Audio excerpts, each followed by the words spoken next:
रात्री आईने ना तांदूळ आणि उडदाची डाळ भिजू घातली होती, तर ते सकाळी उठून मिक्सर मधून काढलं आणि मस्त इडलीचं पीठ बनून झालं. मिक्सर मधून पीठ वगैरे काढून घेतलं आणि आदूला झोपी घालणार होते. आता दिवाळी पण जवळ आली आणि घरामधलं ना फराळ पण बाकी आहे बनवायचं. झोपल्याशी ना मला काही घरामधलं काम सुधरत नाही, म्हणूनच ना त्याला झोपी घातलं आणि किचन मध्ये आले आणि डाळीचं पीठ घेतलं तिंबायला. मला बनवायचे होते लाडू.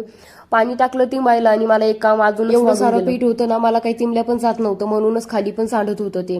मग पीठ तिंबून घेतलं आणि पुऱ्या लाटून घेतल्या आणि त्या तळून घेतल्या. आता हे सगळं काही ना मी एकटीने नव्हतं बनवलं, दिदीने पण ना माझी खूपच मदत केली होती. मी तिला लाटून दिलं होतं आणि तिनं तळून दिल्या होत्या. सगळं तळून झालं होतं, सगळं चुरा वगैरे केलं.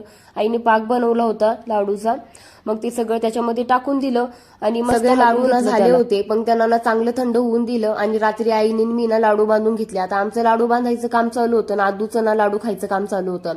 लाडू बनवून झाले होते आणि तेवढ्यातच ना लाईट गेली होती. पण लाईट गेली आणि पहिल्यांदाच असं वाटलं की लाईट जाऊन पण गल्लीमध्ये ना इतकं छान वाटत होतं. त्याचं रिझन हे पणत्याच आहे. सगळीकडनं असं मस्त छोट्या छोट्या पणत्याचं उजाड बघून ना मस्तच वाटत होतं. चला तर भेटूयात नेक्स्ट व्लॉग मध्ये. बाय.